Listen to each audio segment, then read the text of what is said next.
उत्तर प्रदेश युवा कांग्रेस आउटरीच प्रकोष्ठ के प्रदेश अध्यक्ष मोहम्मद आदिल के द्वारा बेरोजगारी युवा पर प्रेस वार्ता की गई। जी हां, जिसमें युवा बेरोजगार हैं उसकी चिंता जताई गई है। जिसमें मोहम्मद आदिल ने कहा कि पूरे देश में युवा नौकरी के लिए भटक रहा है। फॉर्म भरने में उनके और परिवार के हजारों रुपए बर्बाद हो रहे हैं। अधिक छात्र गरीबी रेखा के नीचे हैं और छात्र जब सेंटर पर पहुंचता है तो परीक्षा रद्द हो जाती है। परीक्षा देने के बाद पेपर लीक हो जाता है और बेरोजगार युवा नौकरी की उम्र पार होने की वजह से युवा हताश व निराश हैं, जिस वजह से बेरोजगार युवा सट्टे, नशा के साथ और अनेक अनैतिक गतिविधियों की ओर बढ़ रहा है, जो कि देश में चिंता का विषय है। जिसमें मुख्य रूप से सभी उत्तर प्रदेश युवा कांग्रेस आउटरीच प्रकोष्ठ के सभी पद अधिकारीगण और वाराणसी महानगर अध्यक्ष राघवेंद्र चौबे जी उपस्थित रहे। राघवेंद्र चौबे,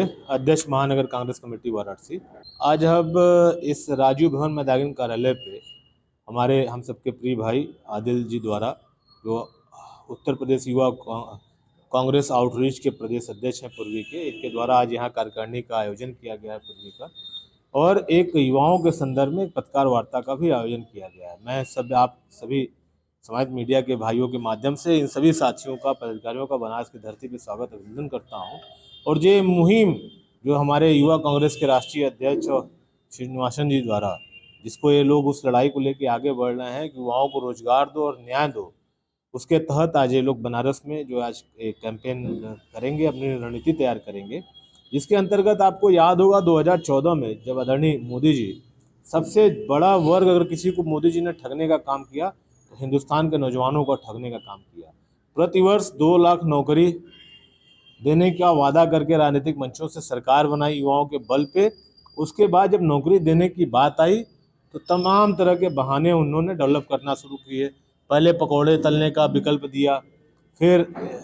मंदिरों के सामने माला फूल लगाने का, बेचने का विकल्प दिया, और जब युवाओं को लगा कि अब नहीं वो ठगे गए हैं और उन्होंने सड़कों पे आंदोलन के माध्यम से अपने लिए रोजगार मांगे, तो एक तानाशाही तरीके से उन्होंने सेना भर्ती में, जो आप सबके से वो छुपा नहीं है, किस तरह से वो 5 वर्ष का विकल्प बना करके, 3 वर्ष का विकल्प बना करके अपने यहाँ उनको सेना में भी लाने का और संघ के कार्यालयों पे, अडानी अडानी की कंपनियों पे चौकीदारी करने का जो विकल्प दिया युवाओं को, इससे युवा 10 साल बड़े धैर्य से आदरणीय हमारे मोदी जी के पहल का इंतजार किया, और जब पानी सर से ऊपर उठ गया तो ये सारे लोग इस आंदोलन की तरफ बढ़ रहे हैं। एक लड़ाई लड़ने का मन बना चुके हैं सब लोग कि इनको रोजगार चाहिए और इनको न्याय चाहिए। जो पिछले 10 वर्षों से पढ़ा लिखा युवक जब पढ़ता है, वो साधारण पृष्ठभूमि से होता है, किसी तरह उसके माँ बाप मध्यवर्गीय परिवार के लोग उसको पढ़ा करके ग्रेजुएशन कराते हैं, बीए बीकॉम बीएससी की पास कराते हैं, तो हमारे मोदी जी ऐसे युवाओं को और कहते हैं कि आप पकौड़े का ठेला लगा लीजिए, बहुत अच्छा रोजगार है। आप मंदिरों के सामने माला फूल बेचिए, बहुत अच्छा रोजगार है। आप सेना में अग्निवीर जैसी योजना, जो सीधे मैं कह रहा हूँ कि भारतीय जनता पार्टी के संघ कार्यालय की शोभा बढ़ाने के लिए और इनके द्वारा पोषित देश के अडानी अडानी की कंपनियों पर चौकीदारी करने के लिए सिर्फ और सिर्फ एक षड्यंत्र है युवाओं को ठगने का, उस सबके खिलाफ जो ये लोग मुहिम चला रहे हैं। इसमें जो भी हम लोग से, हम महानगर कांग्रेस अध्यक्ष के तौर पे, इनके भाई के तौर पे जो हम लोग से बन पड़ेगा, जो सहयोग चाहेंगे, हम लोग इनकी लड़ाई लड़ने में इनके साथ खड़े मिलेंगे आपको। जी, आप सभी को नमस्कार। मैं मोहम्मद आदिल हूँ, प्रदेश अध्यक्ष हूँ उत्तर प्रदेश युवा कांग्रेस आउटरीच प्रकोष्ठ पूर्वी का। देखिए, आज हम आप सभी का स्वागत अभिनंदन करते हैं पहले तो, और हमारे साथ राघवेंद्र भैया हैं और हमारे उत्तर प्रदेश युवा कांग्रेस आउटरीच प्रकोष्ठ के सभी पदाधिकारीगण पूर्वी उत्तर प्रदेश से आए हुए हैं, और साथ में शंकर यादव जी हैं, उपाध्यक्ष हैं, अतुल भाई हैं, सारे लोग आए हुए हैं। तो मैं ये बताना चाहता हूँ कि सारे प्रदेश के युवा हताश और निराश हैं, बेरोजगार हैं, बेरोजगारी को लेकर एकदम परेशान हैं। हो क्या रहा है, मैं प्रदेश सरकार से और केंद्र सरकार से विनम्र निवेदन करना चाहता हूँ कि जो है युवा बेरोजगार इसलिए है कि वो फॉर्म भरता है, पहले तो उसका फॉर्म में पैसा लगता है, फॉर्म भरने के बाद उसकी एग्ज़ाम को रद्द कर दिया जाता है, वैकेंसी खत्म कर दी जाती है। सेंटर पे जब युवा पहुंचता है पता चलता है भैया सवेरे 5 बजे आज एग्ज़ाम रद्द हो गया। फिर पता चला एग्ज़ाम दे देता है तो भैया पेपर लीक हो गया। फिर उसके वजह से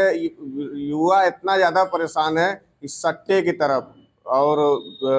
नशे की तरफ, तमाम ऐसे गलत बुराइयों की तरफ मजबूर होकर हताश निराश होकर जा रहा है। क्योंकि उसमें युवा ऐसे भी युवा हैं जो गरीबी रेखा के नीचे हैं, भाई से, दोस्त से, यार से, बुआ से, चाची से पैसा मांग के फॉर्म भरते हैं और 10-10 फॉर्म भरते हैं। एक फॉर्म अगर 1000 रुपये का है, 10 फॉर्म भरे 10,000, और सेंटर पे गए उनकी परीक्षा रद्द हो गई और परीक्षा दे दिए, पेपर लीक हो गया। तो वो बहुत ज़्यादा परेशान है, हताश है, जिस वजह से हम आप सबको इस चिंता को जता रहे हैं। और हम सबसे निवेदन, सरकार से निवेदन करेंगे कि देश की चिंता है, हमारी नर्सरी है, जो युवा जो आगे जाके कभी बड़े उद्योगपति बनेंगे, विधायक बनेंगे, सांसद बनेंगे, अच्छे वर्ग के लोग उसमें आगे आएंगे, जो देश चलेगा, उसमें बहुत ज़्यादा परेशानी का विषय है। मैं इसलिए आज प्रेस वार्ता कर रहा हूँ और मैं आप सभी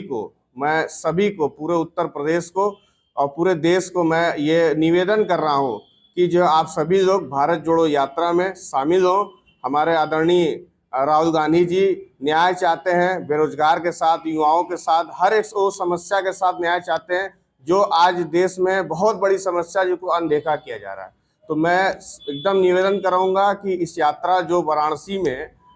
16 तारीख को चंदौली में इंटर्न कर रही है उत्तर प्रदेश में, और वाराणसी में 17 तारीख को, बनारस के काशी वासियों से भी विशेष निवेदन मेरा है उस यात्रा में शामिल हो और न्याय की तरफ बढ़े, जो कि देश मतलब एकदम धकेला जा रहा है दूसरे तरफ, और जो नर्सरी युवाओं की है वो नशे और सट्टे में लिप्त है। इस वजह से एक चिंता बहुत बड़ी है। रानी हमारी यही है कि जो अभी अग्निवीर जो योजना आई थी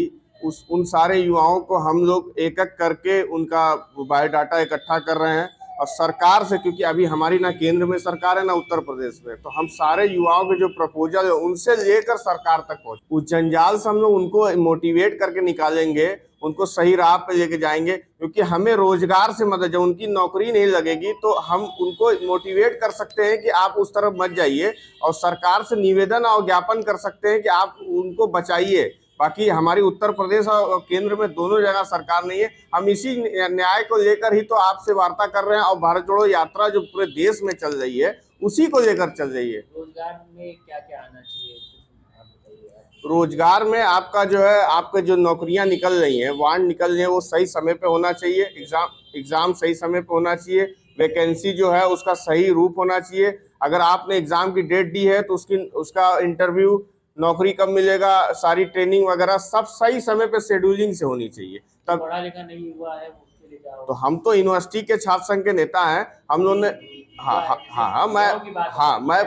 अब सुनिए, मैं वही बता रहा हूँ, जो पढ़ा लिखा नहीं है तो उसके लिए कोई सरकार इसे संविदा पे चला रही तो संविदा पे चीजों को बढ़ाए। इसे मान लीजिए किसी को आपने वो दिया कि ये 600 रुपये पर डे की आपको, वो किसी फैक्ट्री में आपको उसने वो दे दिया कि ये जो पढ़ा लिखा नहीं है वो वहाँ पे नौकरी कर सकता है। उस चीज़ों को 1000 रुपये लेके जाए। जो लोग पढ़े लिखे नहीं है, मतलब जिसका जो स्तर है, अगर वो पढ़ा लिखा उसको उस आधार पर नौकरी दी जाए, नहीं है तो उसको 4th ग्रेड में 3rd कैटेगरी बनाई जाए, कैटेगरी बना के उनको युवाओं को फिट किया जाए। भैया उनका परिवार है, उनके माँ बाप जयीफ हो चुके हैं, उम्र के एक 60 साल की उम्र पार हो रहे, उनके साथ वही एक संसाधन, मानिए मैं युवा हूँ, मैं अपनी बात कर रहा हूँ, मैं पढ़ा लिखा नहीं हूँ, अब मुझे कोई संसाधन नहीं मिल रहा है, तो हम अगर कोई ऐसा योजना आ जाए जिसमें जो कम पढ़ा लिखा उसको इतना तनख्वाह, जो ज्यादा पढ़ा लिखा उसको इतना, जो फर्स्ट क्लास का उतना, तो वो तो सारी व्यवस्थाएं करनी पड़ेगी सरकार को ना। और साथ साथ मैं उनसे भी निवेदन करूंगा जो उद्योगपति लोग हैं, जो जिनके पास सारी व्यवस्थाएं हैं नौकरी देने का, सिस्टम बनाने का, उनके टच में भी सरकार है, सरकार उनके टच में है, सामने, तो वो उनसे भी योजना आदान प्रदान कोऑर्डिनेट कर सकते हैं इस बात को लेकर।